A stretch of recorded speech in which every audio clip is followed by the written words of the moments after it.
Welcome to This Explainer. Grab your coffee, maybe your notebook, because today we're going to treat our time together as a personal Bible study. We're diving deep into the incredible story of Gideon's army from Judges chapter 6 and 7. And honestly, it is such a fascinating look at how real, lasting victory doesn't usually come through our own amazing human strength, but actually through profound divine weakness. So let me just ask you right off the bat, have you ever felt completely unqualified for the battles you're facing? I mean, have you ever looked at the challenges in front of you? Maybe it's a massive project at work, some serious tension in your family, or even just exhausting battles in your own mind, and thought, I literally do not have what it takes to survive this, let alone win? Well, if you're nodding your head right now, I want to reassure you of something right out of the gate. Feeling totally inadequate? That is exactly where our story begins today. It's actually the perfect starting point for God to step in and do something miraculous. Okay, to really get Gideon, we kind of have to zoom out and look at the deeply frustrating era of the book of Judges. Israel was trapped in this relentless four-stage loop. First, they turn away from God. Second, because of that rebellion, enemies are allowed to come in and oppress them. Third, the oppression eventually gets so unbearable that the people finally cry out in desperation. And then fourth, a compassionate God raises up a deliverer, or a judge. By the time we meet Gideon, Israel is stuck in the absolute darkest, most painful part of this cycle. Their oppressors this time around were the Midianites, and you guys, it was brutal. Judges chapter 6 tells us that the enemy would sweep into the land literally like a swarm of locusts. They would completely wipe out the hard-earned crops, steal all the livestock, and just strip the nation of every resource they had. We're talking about a picture of total human despair here. The Israelites had absolutely nothing left, and they were paralyzed by this widespread, constant fear. So in the midst of all this terror, where do we find our protagonist, Gideon? He's hiding. He's hiding in a wine press, which is basically a pit dug into the ground, trying to thresh a tiny bit of wheat in secret just so it won't get stolen. It's actually kind of comical when you think about it. He is literally cowering in a hole in the ground. And right there, the angel of the Lord appears to him and declares, "The Lord is with you, you mighty man of valor." I love this so much. God is looking at a terrified man hiding in a pit and calling him a mighty warrior. Now, Gideon's reaction is exactly what yours or mine would be. He basically goes, are you talking to me? He immediately points out his absolute lack of qualifications. He's like, listen, my clan is the weakest in the entire tribe, and I am the absolute least important person in my own family. But see, this is the beauty of how God operates. He sees potential precisely where we only see weakness. He proves that faith matters infinitely more than your social status or what's on your resume. But before Gideon could ever face an enemy army, he had to pass a test much closer to home. God commanded him to tear down the altar of Baal right there in his own community.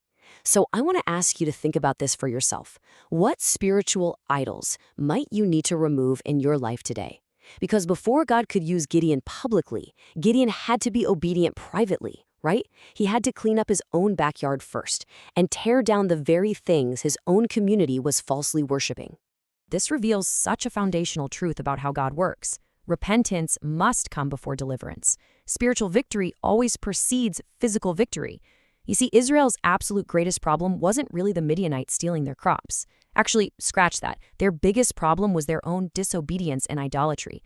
Tearing down that altar was God gently but firmly showing them that wholehearted worship was the absolute necessary first step toward true freedom. So Gideon obeys. He destroys the idol, he blows the trumpet, and he rallies an army to finally go fight. And 32,000 men show up. Now, to you and me, 32,000 soldiers probably sounds pretty massive.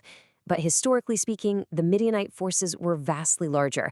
They had over 135,000 men. So even with his 32,000, Gideon was severely outnumbered. He probably surveyed his troops and thought, well, we definitely don't have enough, but hey, it's a start. But God's response to this is absolutely shocking. He looks at this heavily outnumbered underdog army and says, "The people who are with you are too many, lest Israel claim glory for itself." Wait, too many? This is the divine logic at the very heart of our study today. God knew human nature perfectly. He knew that if they somehow won with 32,000 men, they'd immediately just pat themselves on the back and claim they pulled it off through their own brilliant military tactics. So God initiates this massive reduction. He tells Gideon, anyone who is fearful or afraid, let them go home. Just imagine standing there as a military commander and watching more than 2/3 of your entire fighting force pack up their tents and just walk away. 22,000 men leave. Gideon's forces plummet from an already totally inadequate 32,000 down to just 10,000 men. I mean, the anxiety in that camp must have been absolutely skyrocketing. But get this, God wasn't done. He tells Gideon that 10,000 is still too many. So he institutes this highly specific and honestly bizarre second test. He has Gideon watch how the men drink water at a nearby spring. He separates those who kneel down to drink from those who scoop the water and lap it from their hands like a dog. And after this incredibly strange selection process, we arrive at a tiny, unbelievable number: 300. Out of 32,000 men, only 300 remained. Humanly speaking, victory wasn't just difficult anymore, it was mathematically impossible. So why do this? God has stripped away their numbers specifically to target two very different mindsets. Pride looks at a situation and says, I did this myself. I earned this. I fought for this. But faith looks at the exact same victory and says, God gave this to me. If Israel had won with a large army, pride would have instantly taken over the narrative. By reducing them to just 300 guys, God made sure his power was completely unmistakable. Let's just pause here for a moment. How do you trust God when you are facing a mathematically impossible situation in your own life? I'd really encourage you to view your current struggles through the lens of Gideon's 300. Maybe your bank account, your energy levels, or your options have been stripped down to absolutely nothing. This story challenges us to see those impossible deficits not as a sign of impending defeat, but as the absolute ideal staging ground for God's provision. And I just love how incredibly compassionate God is to us in our fear.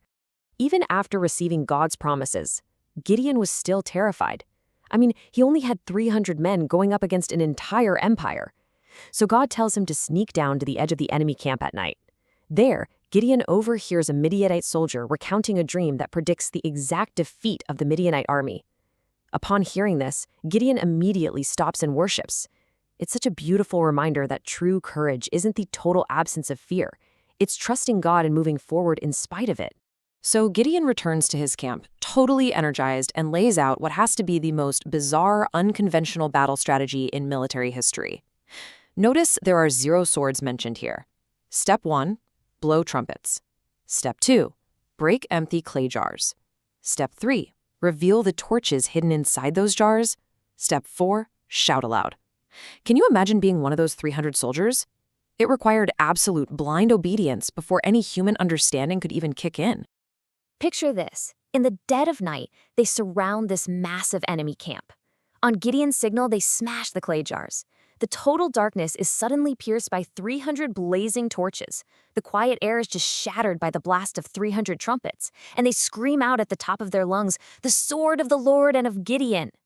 The sheer chaos of the sudden light and noise threw the entire Midianite army into a blind panic, and they literally turned their swords on each other. It was a completely miraculous victory. All right, so how do we apply this today? Let's quickly review the core lessons from the 300. First, God uses the unqualified. He specializes in ordinary, inadequate people. Second, pride prevents dependence. If you think you can do it all on your own, you leave 0 room for God. Third, obedience brings victory, even when the instructions seem entirely backward. And finally, courage grows through faith. God is so patient with our fears as we step out and trust Him. You know, this Old Testament history lesson perfectly echoes a profound New Testament truth.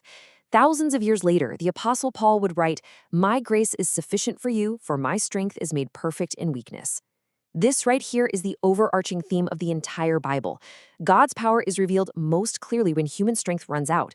It ultimately points us straight to Jesus Christ, whose victory over sin and death didn't come through worldly military power, but through the perceived weakness of sacrifice and the cross. Which brings us to our final thought to wrap up our explainer today. What impossible battle is God asking you to hand over to Him right now? Seriously, stop trying to fight it with your own limited strength. Stop relying on your own 32,000 strategies. Embrace your weakness, because that is precisely where God's perfect power can finally begin to work. Thank you so much for joining me for this study. Keep reflecting on these truths, and I'll see you in the next explainer.